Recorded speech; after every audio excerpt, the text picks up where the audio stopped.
Oh, they believe that. They will believe that.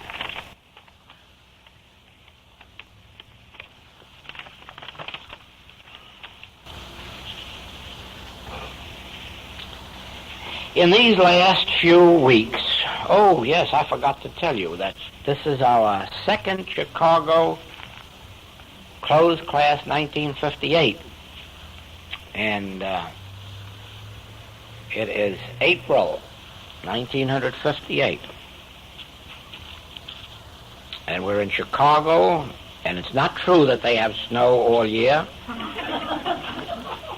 That's for the benefit of our people in South Africa and Australia who might want to visit here and are afraid of the snowstorms. In these last few weeks, the question has come up more and more and more, what about this body? This body bothers me. What about this body? That really shouldn't have been in the infinite way, because there's been so much in the writings and on the tapes on the subject of body that it should be clear. But I do understand that occasional reminders are helpful. And so I'm going to start out this evening with an unfoldment on the subject of body that came to me the other morning after we had had a most unusual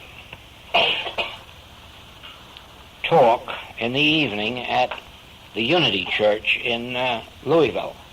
We had a very large attendance there, and somehow out of it came a most unusual talk, very deep. I was still in the spirit. The next noon I hadn't come out of it.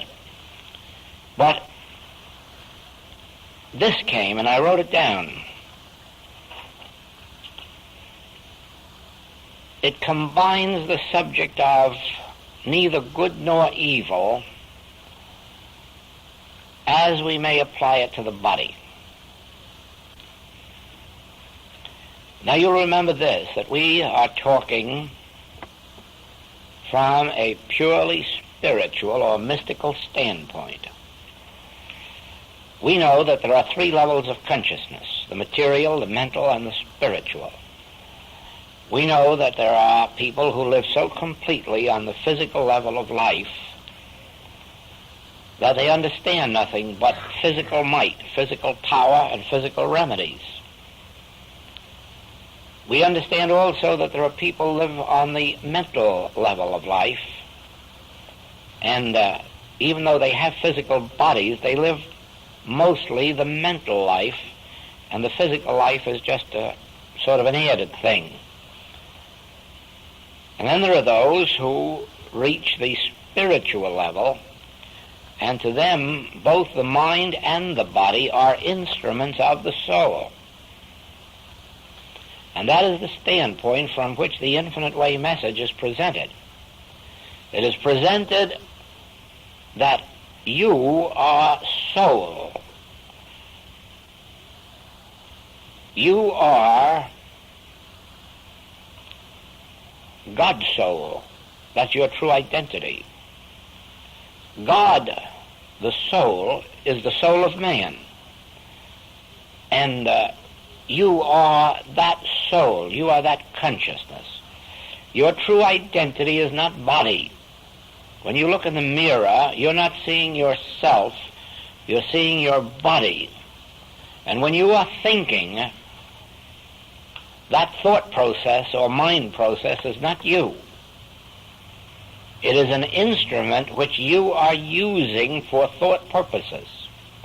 So that behind the mind and the body, there is you. You, the thinker. And mind is the faculty of thought. Body is the instrument of, call it locomotion or getting around or whatever you call this human experience of transportation. Now, with that in mind, you are the soul. The mind is the instrument which you use for awareness, and the body is your instrument of daily life. My body has neither qualities nor quantities of good or of evil, has neither sickness nor health,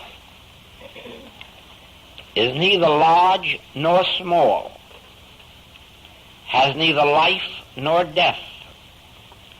For my body is the temple of God, God's substance expressed as form, and embodying and including all and only qualities and quantities which constitute God, the I Am, the soul. My body has neither youth nor age. It is as ancient as God, and as young as each new day. My body is not governed by laws of matter or of mind, but it is governed by the grace of God. For thine is the kingdom and the glory and the power. God is the light of my body. In my body is neither material darkness nor mental ignorance. God is the light unto his holy temple, which my body is. God unfolds, discloses, reveals himself as body, as temple, a place of holiness and peace, which my body is. God's grace maintains and sustains his body, which my body is. Laws of mind and matter belong only to this world, which I have overcome. My peace, my grace, sustains the spiritual kingdom, which is my abiding place.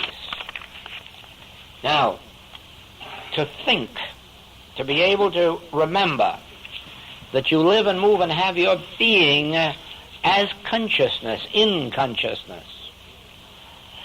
removes you from the sense of living in a body and being limited by a body. You don't live in your automobile and you're not limited by your automobile. You can jump in and out at will. And when you once understand that you live as consciousness, and that as consciousness you are the soul of your body, the soul of your mind, you are the law, the life unto your mind and unto your body, you will do two things.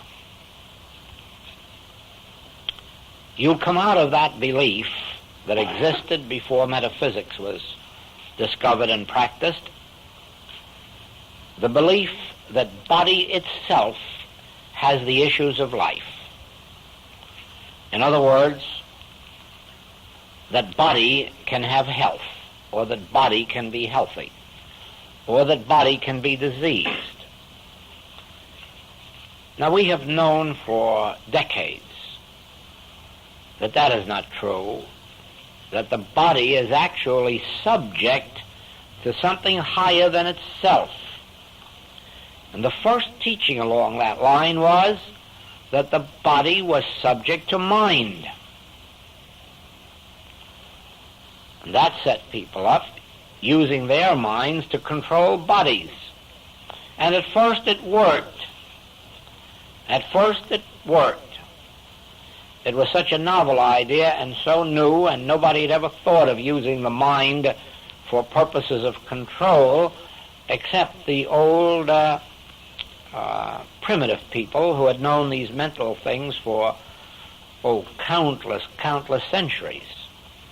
But modern man knew nothing about using the mind as a control. And all of a sudden he began to close his eyes and use his mind and control his body with it. And for a little while that worked, and sometimes with new beginners it still works, because of the novelty of the idea and the fact that it's something new and different, something on which to pin a hope.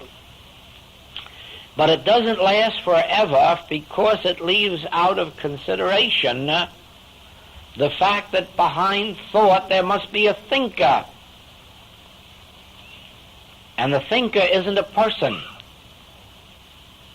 Thinker is God, the soul of man.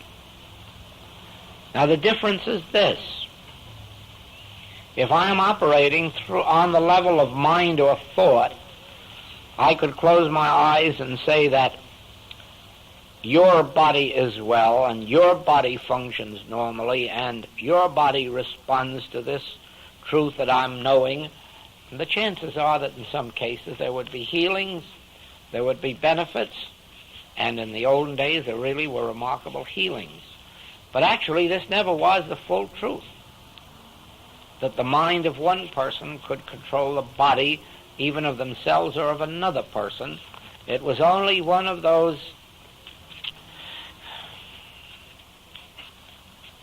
on the way to get there places. It was a stopping place, a higher level than believing that the body determined itself.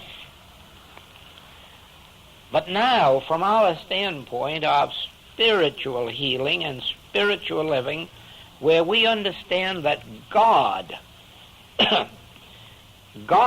is really the soul, the law, the life unto all being, the substance, and that mind is an instrument, and the body is the outer manifestation. Now we have an entirely different process in which we can close the eyes now. And we will assume for a moment that any one of you, or all of you, has asked for help. And now we will close the eyes, and I will think no thoughts. I will take no thought for what you shall eat or what you shall drink or wherewithal you shall be clothed or what your health shall be. I will merely sit there knowing that my mind is an avenue of receptivity. Receptive to what? The still small voice, that which we call God, that which we call the soul of man.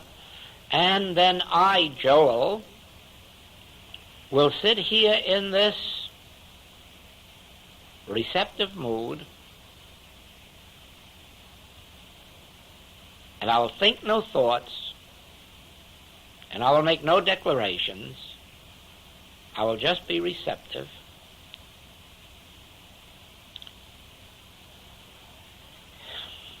And then the still small voice, if you want to call it that, or as the Psalms gives it, he uttered his voice, the earth melted.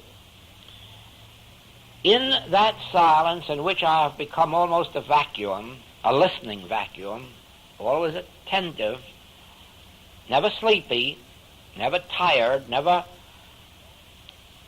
lagging, always awake, alert. Remember, I'm waiting for the visitation of the Christ. I'm not going to be caught asleep when it comes.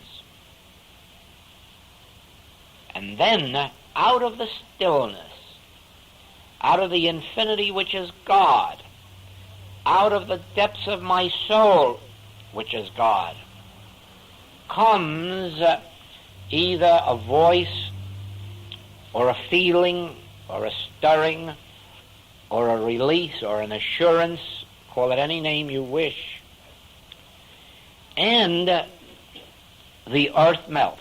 That is, error dissolves, disappears. Now you see, it makes no difference whether it's physical, mental, moral, financial, or human relations, because it isn't my wisdom that's undertaking the work. I'm not drawing now on what I've learned in my years of life on earth. I'm not starting to judge what your life should be. I am holding myself completely receptive to that which created you in the beginning and which knows your destiny, and now I'm going to allow it to voice itself, and then you'll be back where you belong, under the jurisdiction, under the government of your Heavenly Father which is within you, closer than breathing, nearer than hands and feet, he that knoweth your need before you do, and he whose pleasure it is to give you the kingdom. So you see, I then, as the practitioner or teacher, I become a transparency. You don't come to me, you're coming to God. And I do not assume the duties or functions of God to know what's right for you, or to tell you what's right, or even to know how to bring harmony into your experience. My function is to pray. Now, the difference between prayer as you were taught it in Orthodox teachings and prayer as you learn it in spiritual teachings is this. In your older teachings, it was assumed that you knew what to pray for. Health, harmony, employment, companionship, so forth. And you went about asking for it. In prayer, as it is taught in all mystical teachings, no human says a word or thinks a word. The praying is done by God in man. And I am merely the instrument through which the voice of God, the truth of God, He utters His voice. What is it about His word? Is quick and sharp and powerful. Doesn't say anything about my word being that. Doesn't say anything about your word being that. And let nobody believe that their word is quick and sharp and powerful, because nobody has risen to that point yet, not even Jesus Christ, who said, and wasn't a bit ashamed to say, I can of my own self do nothing. If I spoke of myself, I'd speak a lie. Therefore, it is not my wisdom, nor my power that's healing you, but His that sent me. And therefore, I become receptive and responsive. I become a transparency. And then He comes, whose right it is, and moves right in. And it's quick, sharp, powerful, changes the body upside down in the twinkling of an eye when we are really receptive and responsive to it. Now, we have come through many states and stages of consciousness to reach this one. We have come through those stages where we prayed, bless my mama and my papa and my aunt, my uncle and my cousins, and had no thought at all for the neighbors down the street. And we have come through the state of consciousness where we pray for a patient or a student. There was that stage too. Some were even taught to mention the name of their patient in the treatment. Some were even taught to have a list with a whole lot of names running down there. Take one at a time. As if God could do something for this one and omit this one over here, or as if we could direct a prayer to this particular person and have God's energy come down and center itself on the person we named. Not only that, we were so presumptuous, we also named the name of the disease. Oh yes, we knew that too. Doctors have only attained 50% of accuracy in their diagnosis, but we assumed 100%. We could always say it was the heart, the liver, or the lungs, and send God right down there. Oh, that was a state and stage of consciousness too. But now we know that true prayer is a realization of universal truth. Prayer is a realization of something that is true about the entire kingdom of God and of God's creation. I'm not praying when I know the truth about you. I'm only praying when I know the truth. The truth is that God is the life of individual being. God is the life of animal, vegetable, mineral kingdom. God is the soul and the substance and the law and the activity. God is the very presence unto all that is. God is the only power. And beside God there is no power. And whether you call it infection or contagion or heredity or old age or approaching age, whether you call it infection, whether you call it epidemic, accident, there's no such thing in the kingdom of God. When we know this truth about God and God's creation, and then sit in this quietness for God to utter his voice, then we hear from the patient that there is improvement, that there is healing, that there's a change, that something or other is taking place, even if it's only a change in concepts or consciousness. The question is then, how does prayer or treatment of this kind reach your particular patient? And the answer is that they have brought themselves to your consciousness and have thereby made themselves a part of your consciousness, and every bit of spiritual truth that takes place in your consciousness becomes the law unto them. Now, unfortunately, it was discovered, and this was back in the days when you were knowing the good truth about your patient and they responded beautifully, it was discovered that you could also know something bad about them and make that come true. And there came a dilemma, because now you couldn't be sure when you went to a practitioner whether they were going to know the good truth or the bad truth. But you see, this eliminates all of that, because we make the acknowledgement that neither the good thinking, the right thinking of an individual, or the wrong thinking has any power. Neither the right thinking nor the wrong thinking of any individual has a power over you or over me. In other words, the human mind is not a power. It's an avenue of awareness. And the thoughts of man are not power. Why?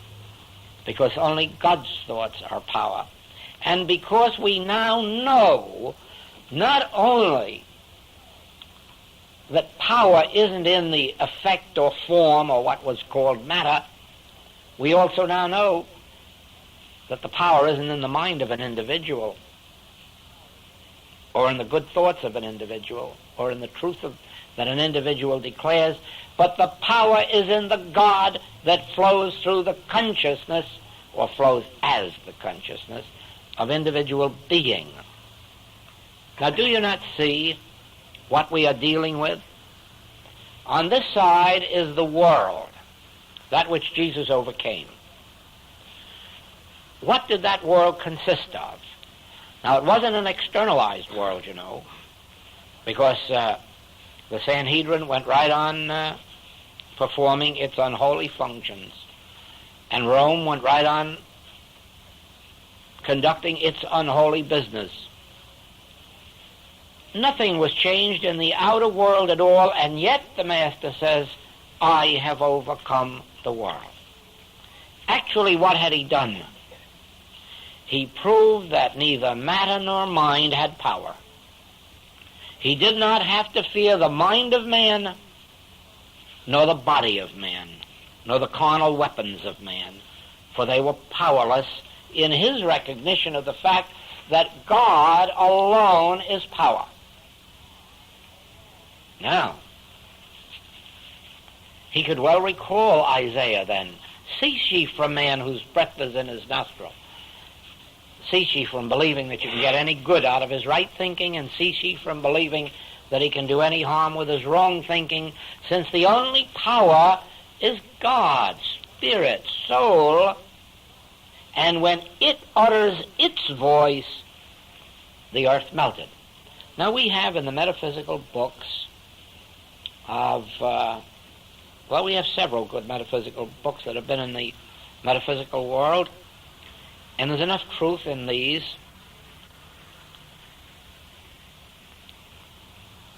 to do a lot of healing work. And there are a lot of people who have memorized every one of those books and can recite them and can't heal a headache. There have been lots of people who have studied those books, taken an examination, got 97% and a diploma, and can't heal a headache. And the reason is, and they're all good thoughts in those books. Emily Cady never wrote any bad thoughts, neither did Mrs. Eddy. They're all good thoughts. Lots of good ones in the infinite way. Oh, I'll give you an assurance on that. Not a bad thought in it. But you could know all of those good thoughts and right thoughts, and you could declare them, and you still might never heal a headache. Not even a simple one. Why? Because there's no power in thought. Who, by taking thought, can add to a statue 1 cubit? Who, by taking thought, can make a white hair black? And if you can't, by taking thought, do the least of these things, what makes you think that by taking thought you can heal cancers and consumption and polio and stop wars and poverty and all the rest of it? And the answer is, you can't. You really can't. If you are of a strong enough mentality, and you can get some patients of a weak enough mentality, you can sit around knowing some truth and making go out feeling that they've been healed. And maybe they are of that particular claim, but next week it'll be a different one. Now, watch this, because on this the whole success of your work depends in the infinite way. When you want to help yourself or another, voice, either orally or silently, all the truth that you can remember, whether from Scripture or from the writings. But voice truth about God and God's activities. Don't voice any truth about man, because there isn't any. Voice the truth about God. Then when you're through, realize that all you've done is prepare yourself for prayer. You haven't yet prayed. You haven't even yet treated. All you have done is lift yourself up by your own bootstraps to where you can now get quiet. All right, Father, I've had my say. I will listen for thy voice. I am listening for the still small voice.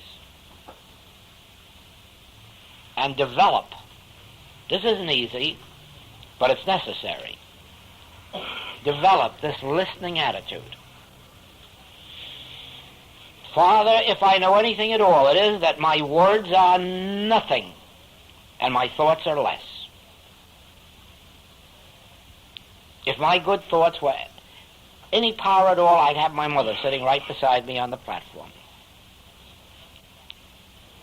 If my good thoughts counted for anything at all, I know a lot of wonderful people I'd love to have around me, and I'd keep them here. But I couldn't. Thoughts are not power. Thy word is power. Thy word is grace. Thy word will lift up from the dead. Thy word will open the eyes of the blind and open the ears of the deaf. Thy word in the midst of me is mighty. And then sit and let it come.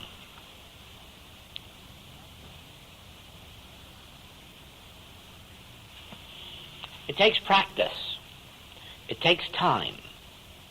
It takes a conscious knowing of all the truth that you possibly can know to prepare yourself. Because when you get to this point of listening, you must have a solid foundation of conviction that there's only one power, that you're not going to God to have him heal a disease, that you're not going to God to have him change somebody's nature, you're not going to God to have him reformed, you're not going to God for supply. Otherwise, you're acknowledging two powers, good and evil. And you want God, the big good power, to do something to the nasty little devil power. No, no, no. You will never be able to rest. You will never be able to sit back in peace while you're waiting for a great big God to do something to an error. You will only have peace when you can sit in the realization Thank you, Father.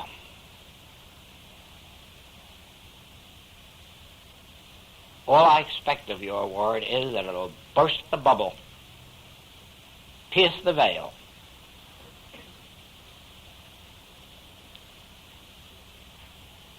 Harmony already is. I wouldn't be here listening to God if I believed there were inharmony or discord, because I can't believe in a God if there is inharmony or discord.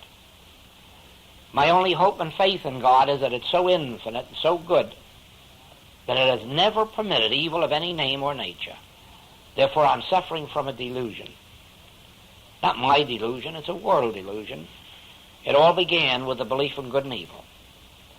And because of that belief in good and evil, we are human beings. Take from me this belief in good and evil and leave me with the realization that God alone is. And I'll be satisfied. And that then will enable you to come to the second part of your work, which ultimately you will realize to be the most important part. And that is this.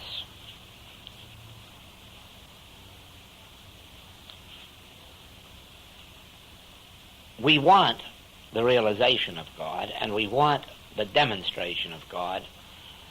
We want the realization of God's presence. We want the realization of God's Word.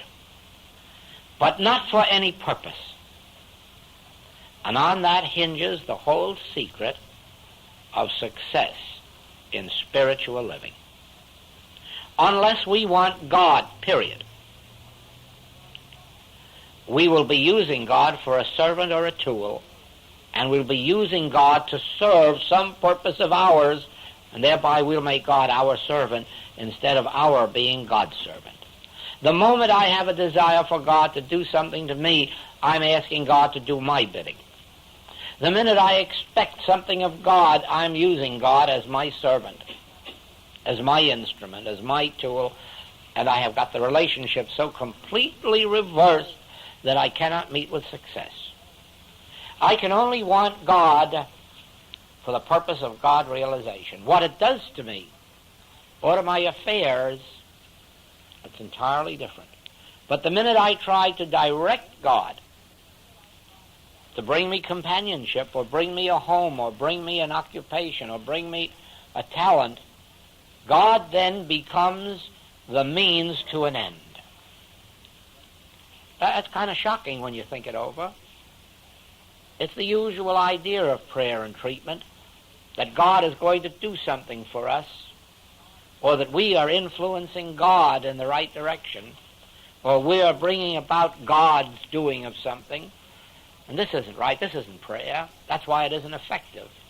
The only effective prayer is the attainment of God realization. Not for any purpose.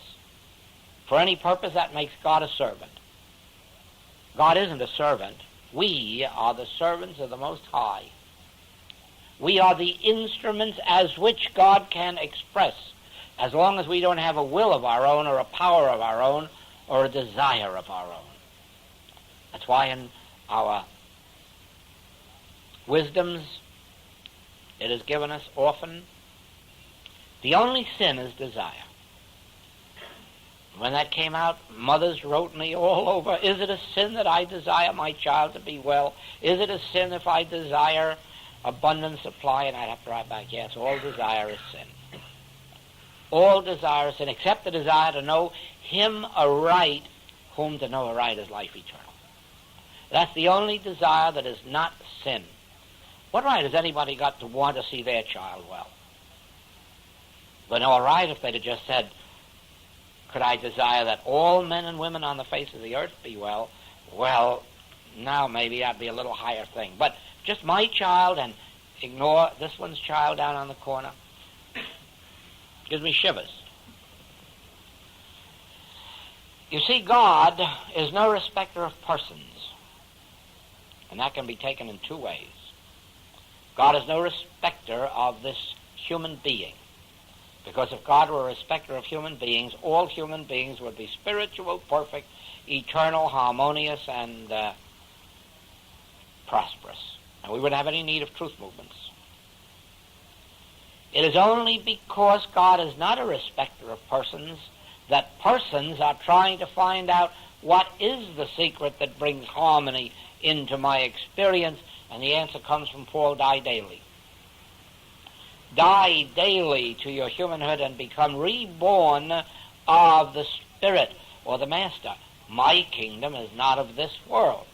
Well, don't try to bring my kingdom then into this world, but leave this world for my kingdom. And how do you do that? Drop your desires. Come up high in the atmosphere of prayer to where you can really say to God, I want nothing of a selfish nature. I want nothing of a personal nature. The heavens declares the glory of God. The earth showeth forth his handiwork. I too must show forth God's grace, God's glory. Nothing selfish, because when I say I, I'm speaking of you. I am you and you are me. I in you and you in me. What I'm seeking for myself, I'm seeking manifest as the world. Wouldn't it be terrible if there was one healthy person in the world and all the rest were disease? Wouldn't it be terrible if there were one wealthy person in the world and all the rest were poor? What happiness, what glory, what achievement could there be for the one or the few? You have to get your joy out of life. Everybody in this world has to be having the same joy, the same freedom that you are, else you can't be joyful and you can't be free, because you've got their groans inside of you, even if you don't know what it is that makes you wake up in the morning and feel sad. And you look and you say, but what have I got to be sad about? Life is beautiful. Your life is, but you are feeling the cries of the millions. And you know you can't be entirely happy while you know that there's much misery in the world. You can't be entirely happy with your wealth while you know all this poverty is going on in the world. You know, it's like traveling in some of these foreign places. India, Hong Kong. You leave your hotel in the morning, you go out on the street, and there's a dozen women out there, each one with a 3 or 4 month old baby on their arm. You wonder where they get them all this one age. And they have the baby's hand out this way for pennies, for coppers. And you can't go out really and enjoy your day because there's so many of them there, you can't feed them all. Or you have to go back to your room and wire for money. And so you finally do go out, but inwardly you're carrying that burden with you of all these people that you're seeing there. Many times I meet people on the trip who have been to those places and say, I couldn't go back because I can't have any joy there. Well, I know, but that's putting your head in the sand. They're there just the same, and you know they are. At least with us, we can become free of the burden.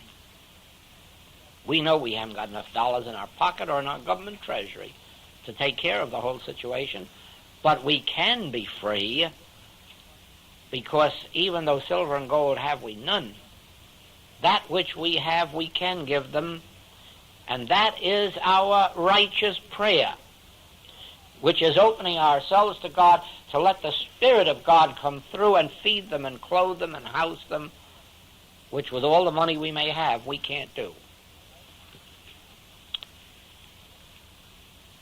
The only way that you can live without the burden of this world's disasters is if you're living in a true sense of prayer, where you know that you are sharing, even if not silver and gold, you are sharing the one thing that will lift them out of their troubles more quickly than money would. And that is this very prayer. Not, oh, God, feed these poor children. Nobody pays attention to that, not even God. That kind of prayer has been going on for thousands of years. That doesn't do any good. Oh, God, pity these poor people and do something for them. It never happens. China has been this way for centuries, and India has been this way for centuries, and people have been going to church praying, oh, God, do something about it. No, but you can lighten your load and theirs by a righteous sense of prayer. That is, by your realization of the one infinite nature, the one infinite power, the one infinite glory, the one life, then the ability to sit back, be a transparency.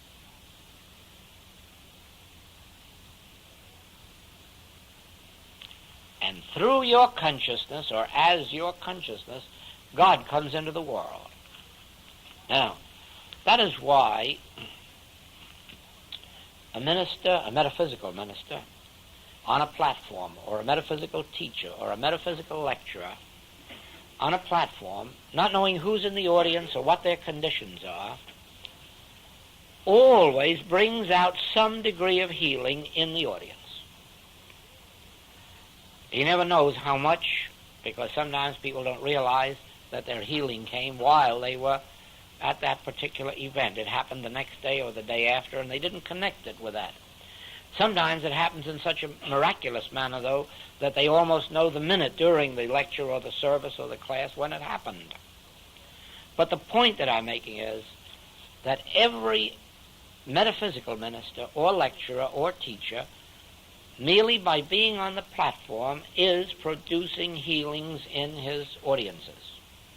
Now, some of those healings may be a physical disease, but most of them consists of the regeneration of consciousness of the individuals in the group, so that if they stay there 6 months or 9 months or a year, they find their whole consciousness regenerated, and whereas before they were blind, now they see. Whereas before they were poor, now they're employed. Whereas before they were spiritually ignorant, now they are spiritually illumined.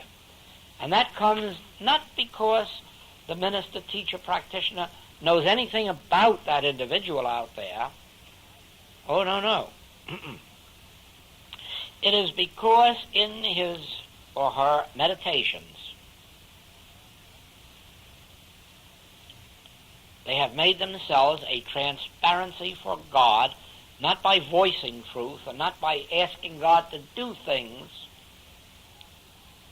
but by coming to the realization that God finds entrance into human consciousness only as the consciousness of an illumined individual. Do you not see that the world at large in its ignorance has no God in it? And that's why all these horrible evils can take place.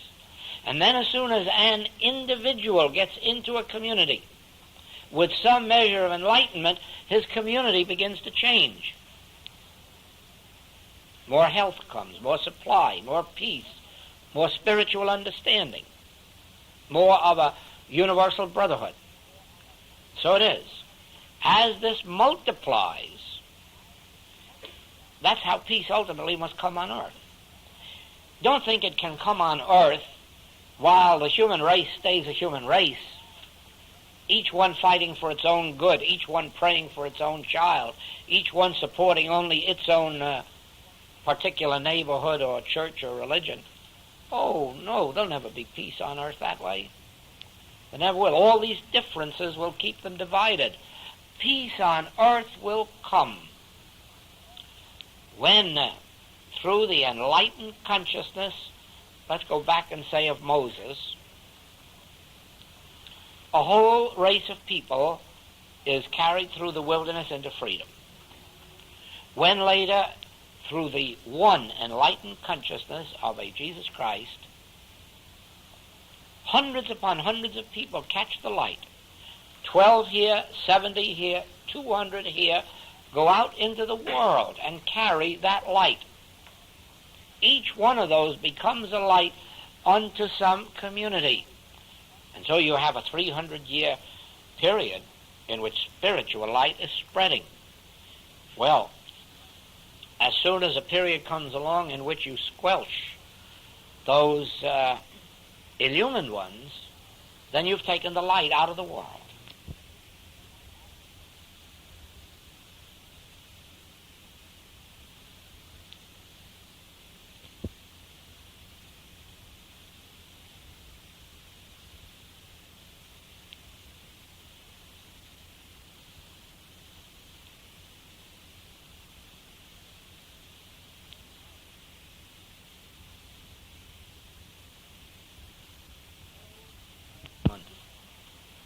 No, an individual to be spiritually illumined has to be kept on tiptoes, demonstrating supply not only for themselves, that's the least of it, but for a community. He has to be demonstrating health, not merely for himself, but for all of those who come to him. That keeps him on his spiritual toes, completely always in the realization of this. Otherwise, he just goes back to a mountain. He's physically well, he's financially well off, and so he sits there. No demonstration to make. Pretty soon he's as dull as the rest of them. And that's what happened. They put all of these people who were the Christian missionaries and the Christian ministers, and all, they put them on a payroll as soon as they organized the church. And instead of the ministers supporting the people had to come in and support the ministers. And believe it or not, they've perpetuated that nonsense until now. It's the duty of every good member of a church to support his minister or his church.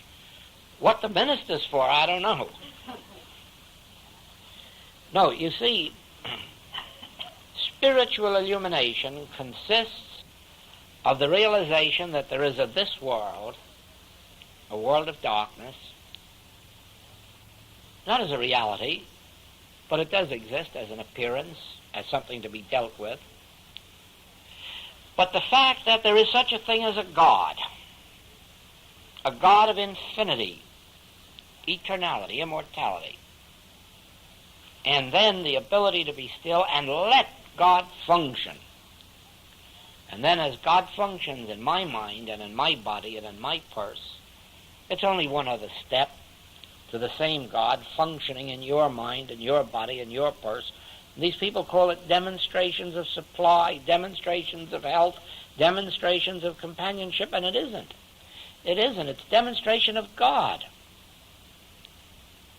And that's why they lose their demonstrations eventually.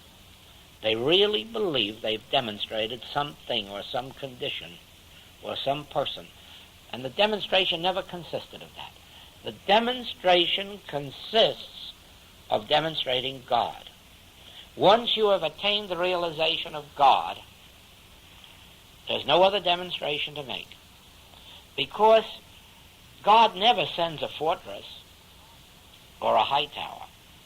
God is the fortress and the high tower. God never sends life eternal. God is your life eternal. God never sends supply.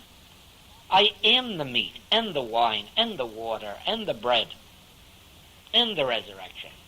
There's no such thing as a God and. There's no such thing as God giving us anything. God is the giver, but all that God can give is himself.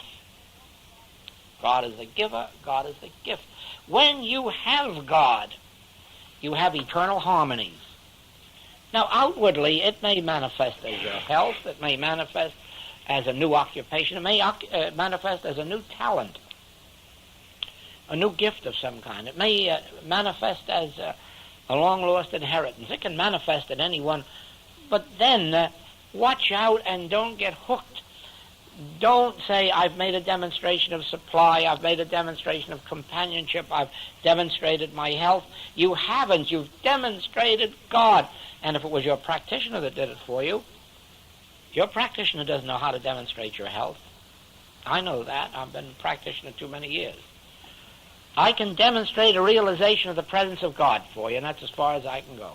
What that does to you depends on your state of consciousness at that moment.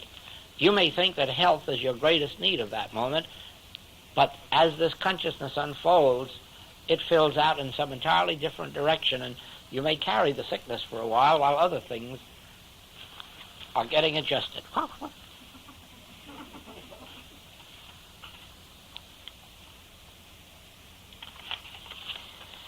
Now, do you see, the whole subject is really God. The whole demonstration that we have to make spiritually is the demonstration of God. Knock out of this infinite way activity all nonsense about demonstrating this, that, or the other thing, and catch this idea that you want to close your eyes, fill yourself full of God, and then be a beholder and see what God does to you. And God does wonderful things to us but not always in the way that we think and not always in the time that we think. Now,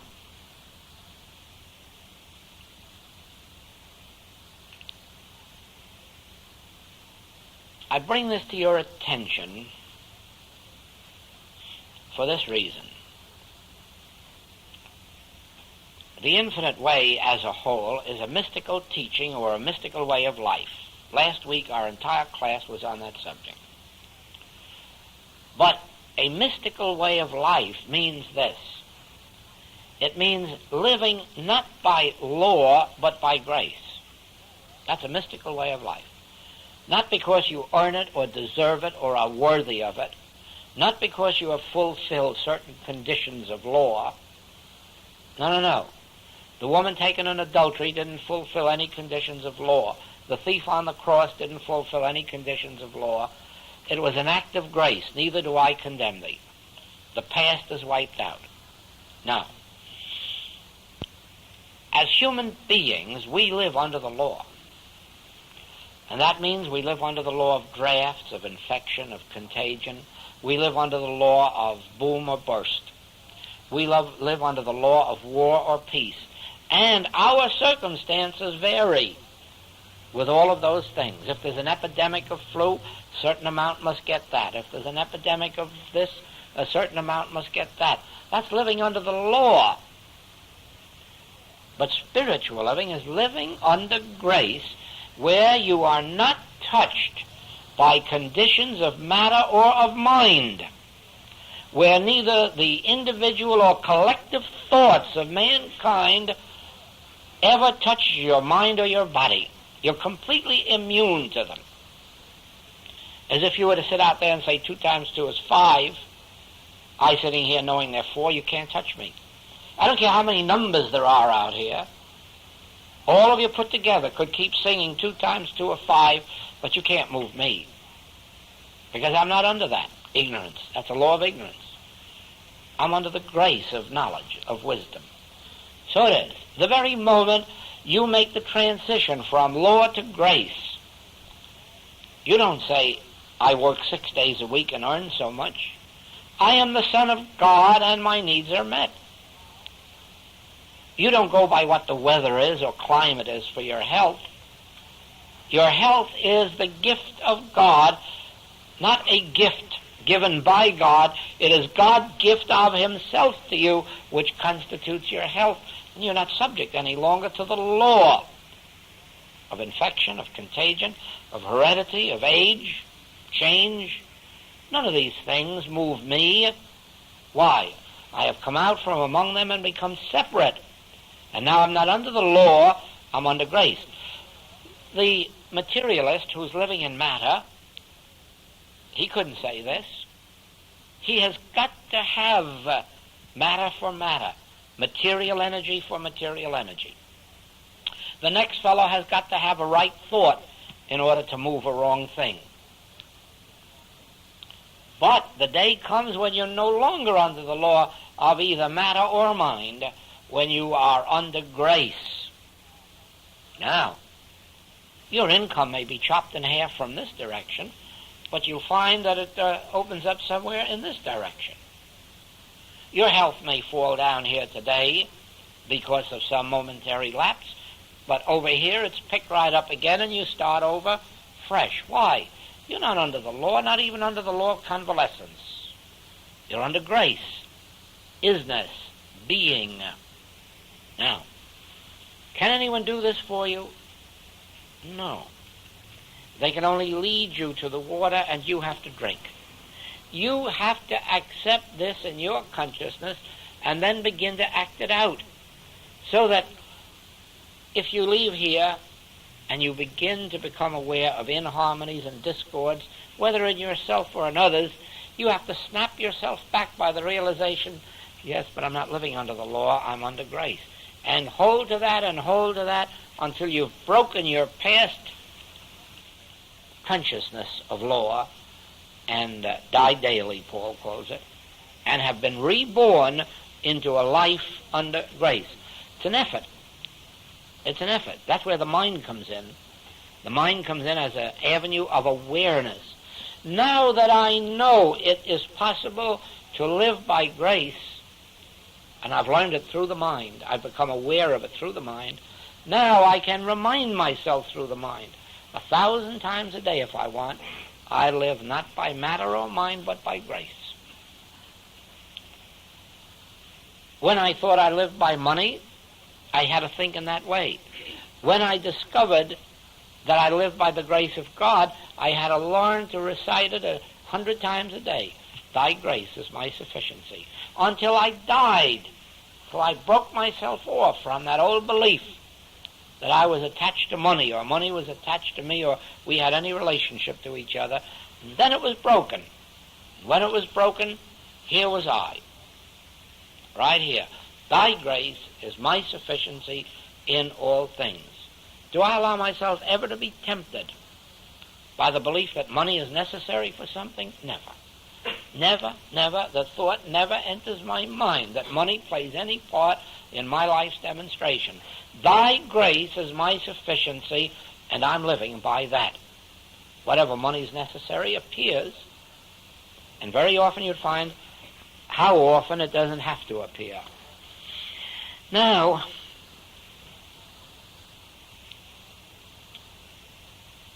over here is this world with all of its laws. Over here is my kingdom and life by grace. Choose ye this day whom you will serve, and then stick with it. Now, the man out on the street can't make this choice because he has not yet been led by the Spirit of God to come here and learn these things and be lifted into the place of awareness. Therefore, you can't go out on the street and proselyte. You can't go out on the street and preach to them. You can't even go out and teach them. You have to wait for them to be led into you. Then, because they're led into you, they have been readied for your message. And so it is. People in our phase of work, in this spiritual work, who go out looking for patients or looking for students or looking for lecture engagements or teaching engagements, they're nonsensical. They're just inviting trouble. They're just walking into a lion's cage. But the spiritually illumined sit quietly and let God direct to them those prepared for him from the beginning. So it is with our message. You see how it operates. When something's going to take place, you get notified of it. But no advertisements go out. No new people are solicited. No, if they come, it's by the example of what happened to you. That's all. And that's the way this work is. So it is with everything. You can pray in secret, and the Father that seeth in secret will reward thee openly. Well, at least you see where we're starting.